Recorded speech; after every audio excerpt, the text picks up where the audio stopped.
You don't need to know all the ins and outs of real estate taxation, right? Pay someone for that. You need to go out and find the properties, fix them up, rent them up, and that's where you're going to make your money. Use the team to help you, but don't get bogged down in the details of, banking or asset protection. Let your team handle it. Garrett, thanks again for joining me for our Thought Leader Spotlight series. I'm your host, Matt Kamp, head of partnerships for DealMachine. And on these, we really like to shine a spotlight on industry experts like yourself to really hear your inspiring stories and educate our audience on lessons that you've learned and how you see the world evolving. So today, we're really excited to welcome Garrett Sutton. Garrett's a corporate attorney and asset protection expert for 30 plus years. He helps real estate investors protect their assets and maximize their financial goals. He's the founder of Corporate Direct, of Sutton Law Group, and you're a best-selling author with nearly 1 million books sold. Among that, you're a Rich Dad advisor, so a number of your books are part of the Rich Dad Poor Dad series as well. So welcome on, Garrett. Matt, great to be with you. Thanks for having me. Yeah, excited to have you. And I think today we're going to really talk about asset protection, risk mitigation for real estate investors.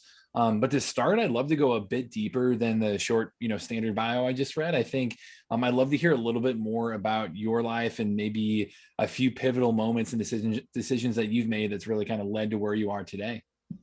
Well, I grew up in the San Francisco Bay Area, Matt, and I went to the University of California at Berkeley. Robert Kiyosaki gives me a lot of grief for going to that school.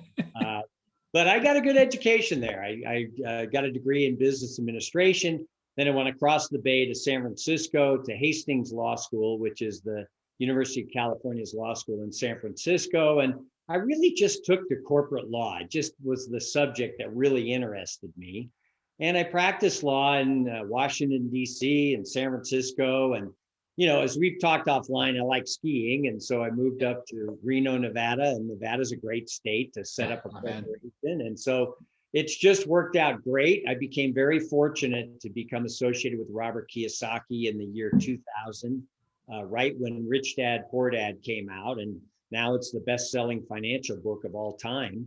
And they asked me to write, books for the layman to learn about legal issues. And so that's why I wrote Start Your Own Corporation, Loopholes of Real Estate. And it's just been great traveling with Robert and the other advisors around the world. This thirst for financial education, it's not only in the United States, it's in Chile, it's in Australia, it's in Europe. Everybody does not get the kind of education that should be in the public school system. So you have to get this information yourself.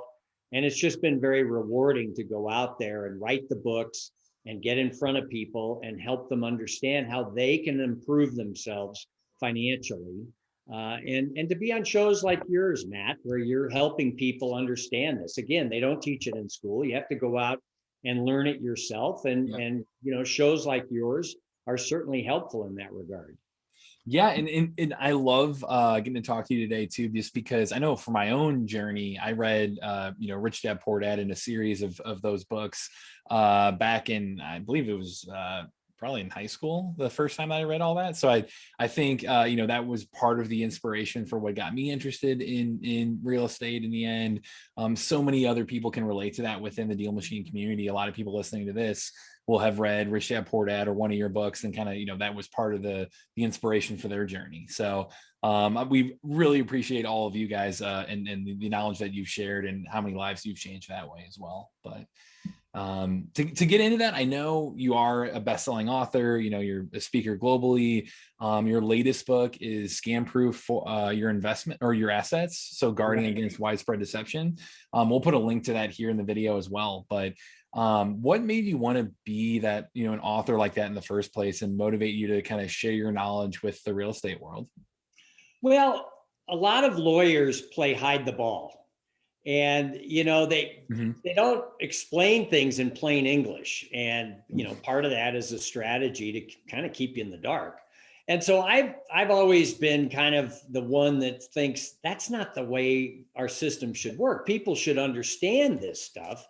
And I was very fortunate that Robert Kiyosaki said, look, write a book in plain English that helps people understand how to incorporate, how to protect your real estate investments. And so, taking that task on has been just really rewarding to be able to write in a way that people can understand legal concepts. And part of the way I do that, Matt, is I tell stories. We always learn by understanding a story and then getting the lesson from the story. So my books involve a lot of stories and scenarios of people who didn't incorporate or should have incorporated, and the consequences for not incorporating, and then how you can do it the right way. And so Start Your Own Corporation, Loopholes of Real Estate, and the other books, Scam Proof Your Assets, are all involve stories that help people understand the legal concepts.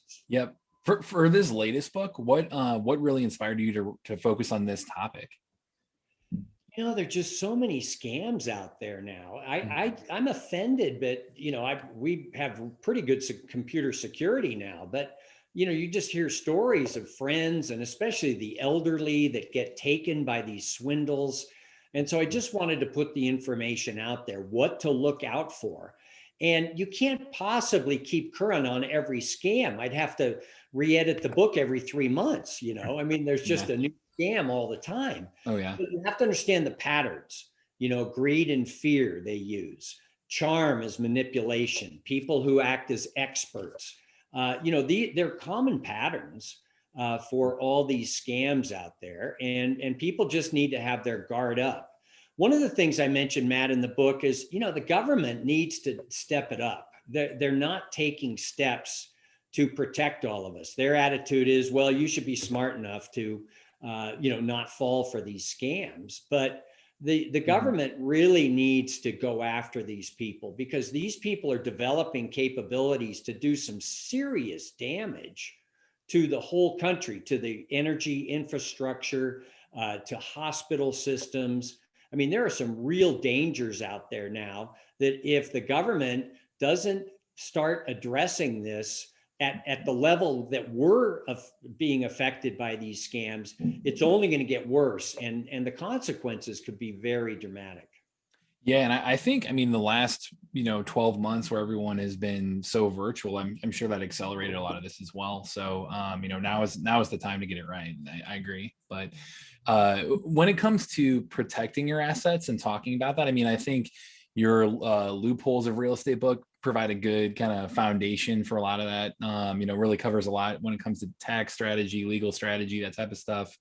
But I think asset protection is a topic that you could bring a really good perspective to our audience for, the investors in the crowd that are building that portfolio and looking to hold long-term assets. So maybe for newbies, could you try to break that down in layman's terms and give us a playbook for how to really properly protect your real estate assets?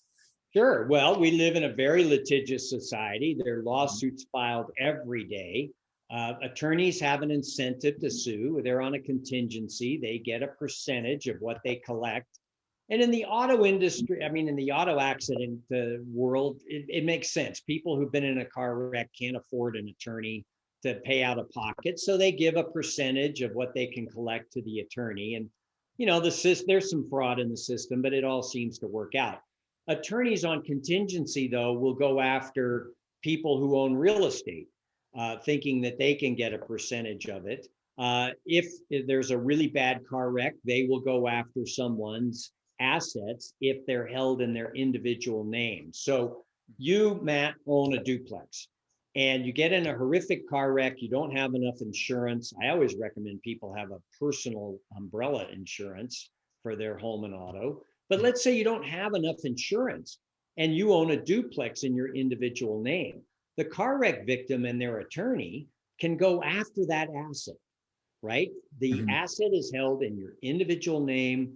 You owe them money due to the car wreck, and they can force a sale of the duplex. Now, that is not good. You've spent all this time and energy and money to buy the duplex, to get it in shape, and you're going to lose it like that because you were in a car wreck. It's very easy to set up an LLC to take title to that duplex, a limited liability company. on title will give you much better protection. Now, we have to understand that some states have strong laws and some states have very weak laws. And California, New York, Utah are really weak states. So if you get in that car wreck, the court in California says, well, Matt, the guy got in a car wreck, and even though your property's in an LLC, we're going to let them sell the duplex. So California is a weak state. So we need to understand the strong states, which are Nevada, Wyoming, and Delaware. And we like to use those entities to really protect you from that outside attack. If the car wreck victim is going after your real estate, in those 3 states, the exclusive remedy is what's called the charging order, which is a lien on distribution. So they can't barge in like in California and force a sale of the duplex. They have to wait for distributions to be made from the LLC to you. They stand in your shoes, Matt, and get to receive those distributions. Well, here's the issue. Attorneys on a contingency fee get paid when they collect. And this is a pain for them to go after a Wyoming LLC, to go to Wyoming and get a charging order. It's not a good use of their time. And so with your properly structured situation whereby you have insurance for your car, an umbrella policy with extra coverage, and then your real estate brokerage accounts, even gold and silver in LLCs, the attorneys know how to get insurance money. They'll get at that umbrella policy, but it's really hard for them to justify the time it takes to go to Wyoming and get a charging order and wait to get paid. So that's how we like to structure things. Plenty of insurance, and then all of your assets in LLCs. And it works great for all of our clients. Yep. Do you think so? Once you have that foundation set up, can you talk a little bit about maintaining that and making sure you maintain the foundation you've built? That's a really key point, Matt. When you set up the LLC, you're going to the state and you're saying, I want a charter and I want to be protected with this LLC charter. And the state says, okay, we'll grant you the charter, but you have to do these certain things every year to stay protected. And it's called the corporate formalities, and it applies to LLCs and limited partnerships as well. But you have to pay the annual fee to the state. If you don't pay that fee every year, the state's going to say, well, why should we give you the protection? They're going to revoke your charter. So you have to pay the annual fees. You really should have minutes of a meeting. You're supposed to have a meeting once a year, and you should have minutes, which, are just reflect the fact that you had the meeting. And that's good. And you'll hear people say, well, LLCs are so flexible, you don't have to have meetings. But when you go into court and you want to prove that you are following the corporate formalities, having those meeting minutes is really good to have on your side. It shows the court that you're taking the LLC seriously, that you're following the formalities. You need to do a tax return in most cases.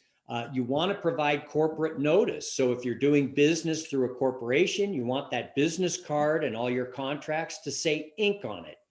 If you're leasing real estate and you're using an LLC, you want the lease to be in the name of the LLC. You want the tenants to sign a lease between the LLC that owns the property and the tenant, not you personally.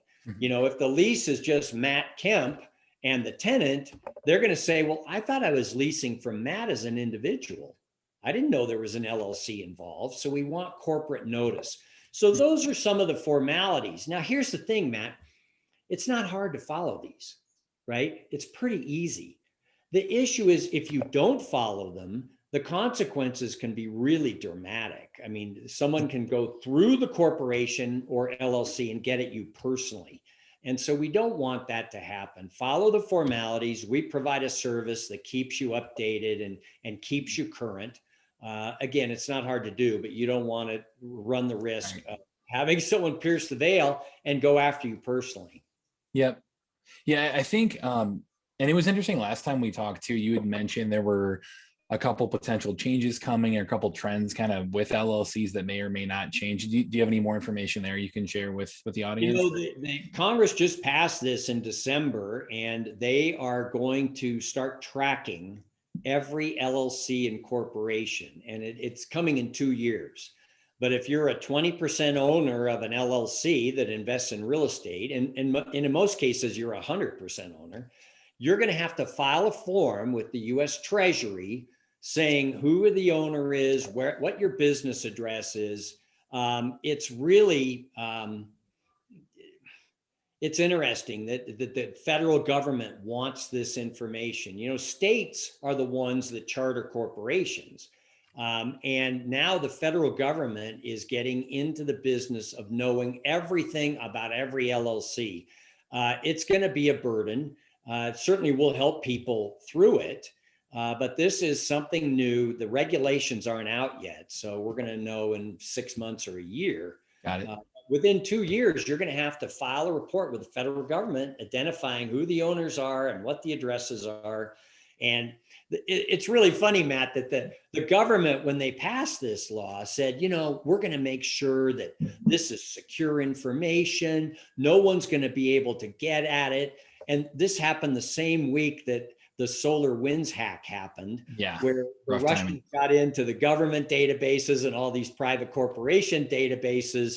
They call it the Pearl Harbor of cyber attacks. So the government's saying it's all safe and secure. And at the same time, in the same week, they were hacked in a huge way. Yep. Yeah.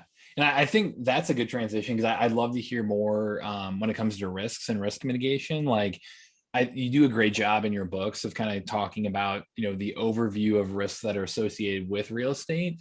Can you maybe cover that here so that way our audience is thinking through how can they be prepared, you know, against each risk? Well, I mean, we have the risk of litigation for everything. I mean, if you have a tenant that falls on the property, you can be sued. If you have a vendor and you have a problem with a contractor or someone providing services, there can be a dispute there and you can get sued. Certainly, we don't want title to that real estate to be in your individual name, because you're exposing all of your personal assets to that claim. So we want that LLC on title right at the start. I mean, I hear people all the time saying, oh, I can't afford to set up an LLC. And, you know, you can't afford not to. It's not expensive to set these up. It's kind of funny. I gave a talk in San Francisco one time, and the lady had just bought a duplex. And, you know, I told her in California, it's $800 per year per entity. And she goes, oh, I can't afford that.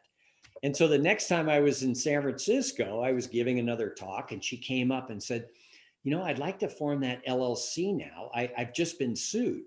It's too late at that point. If you held title in your individual name when the tenant fell on the property, you can't set up an LLC and be protected. You have to set it up ahead of time.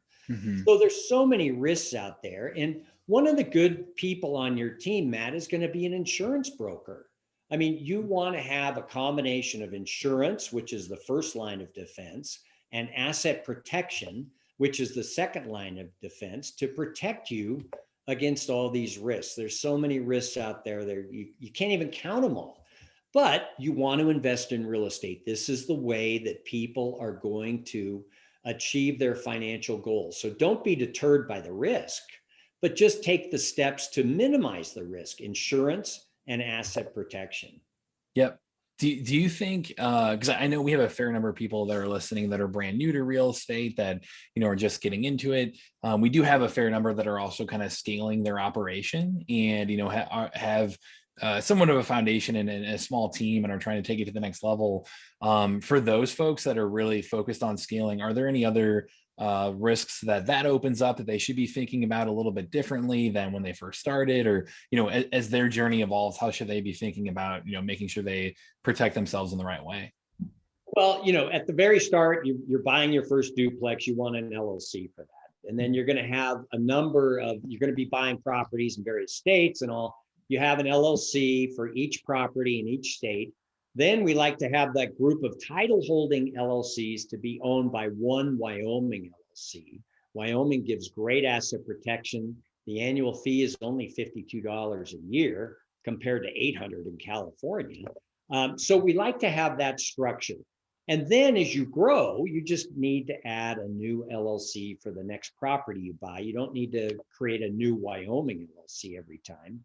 Then as you grow, Matt, one of the things people consider is having a management company, a company that doesn't own the real estate, but it is off to the side and is managing the real estate. And so each property could send a management fee to the management company, and you can write off a lot of deductions through the management company. Perhaps it's a C corporation where you can write off your medical premiums, right? So you're getting into real estate first, full time. It's going to be your salary job. With a management company, we can use that to pay your healthcare premiums as an expense. So as you grow, you're right, Matt, there are different strategies that you can utilize. When you buy that first duplex, you don't need a management company, right? You just need the one LLC. And don't let people talk you into setting up more entities than you need. But this is all scalable. So as you grow, you have an LLC for each title holding property. At some point, you pop in the Wyoming LLC for the better protection. At some point, when there's enough money that you can get into a management company, pay yourself a salary, provide for retirement, medical, all that makes sense. But at the start, you just need that first LLC to be protected. Yep. Yeah. This is great. Yeah, I really appreciate the time today, Garrett, too. I mean, this is, I would say this is a subject that we don't really get to cover as much as we'd like to for our audience as well. So I'd love for people to lean on you as a resource. But do you have any other kind of, parting wisdom in terms of, new investors and people just getting into real estate, like ways that they should be thinking about, getting out there and doing it the right way and doing it in a way that they're not going to regret in the future? Well, let me make one point on the management company. You can manage, in most states, you can manage your own property without a license. You don't need a broker's license or a real property management license. If a friend comes to you and says, hey, Matt, you're managing your property so well, will you manage mine? In most cases, you need to get that state license. So just be careful on that. Yeah. You also, if you have a spouse that's working, you can, do the real estate professional situation. We talk about that in loopholes of real estate, whereby you can, take discounts against the income of the high income spouse. That's a good strategy. You mentioned team as well. I think, Matt, you really need not only a good asset protection attorney, but you need a good CPA on your team. A good CPA can save you a lot of money. And people will say, well, geez, the CPA wants to charge me $5,000 to do all my tax returns. But if that person, through depreciation and cost segregation strategies, can save you $10,000. Right. It's an investment. Yeah. It's worth it. Yeah. So, consider having a team. I think having a banker, some of these banks have private bankers where you can, sit down with them, explain your situation, explain that you're looking to work with a bank and you want to, be able to get loans as you grow. I mean, so many people are stopped by the fact that I can only get 4 loans. Well, no, you can get more than 4 loans, but work with a private banker or a mortgage broker to be on your team. An insurance broker, certainly. And every few years, you sit down with your insurance broker and just go through the coverages. Do I need more coverages now? Has litigation increased? Are jury verdicts higher than they used to be? If so, we need to have more insurance.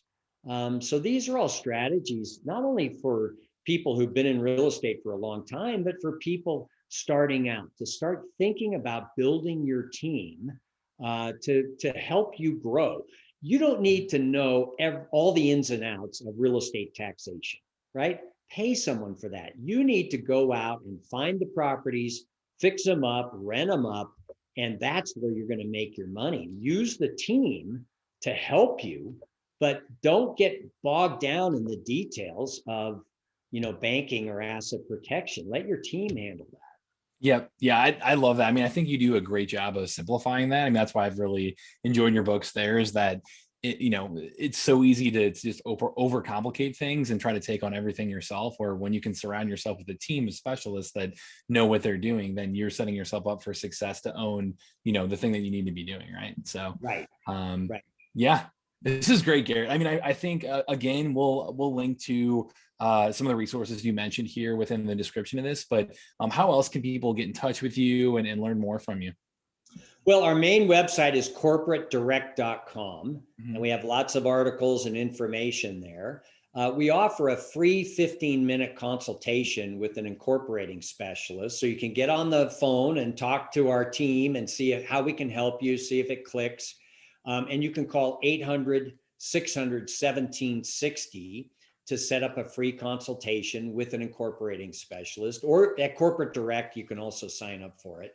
But those are the two main ways that we help people. And, we set up entities in all 50 states. The other thing, Matt, we had talked about, corporate formalities. And in some cases, people have gone to one of these online places and they've gotten the articles of incorporation, but they haven't gotten, or the articles of organization, they haven't gotten the operating agreement, they haven't done the minutes, they haven't done the membership certificate, the stock certificate that the IRS wants to see if they come calling. And so if you haven't done that, we can help clean it up for you and make sure that you're current. Don't tell anyone, but we'll help you clean it up.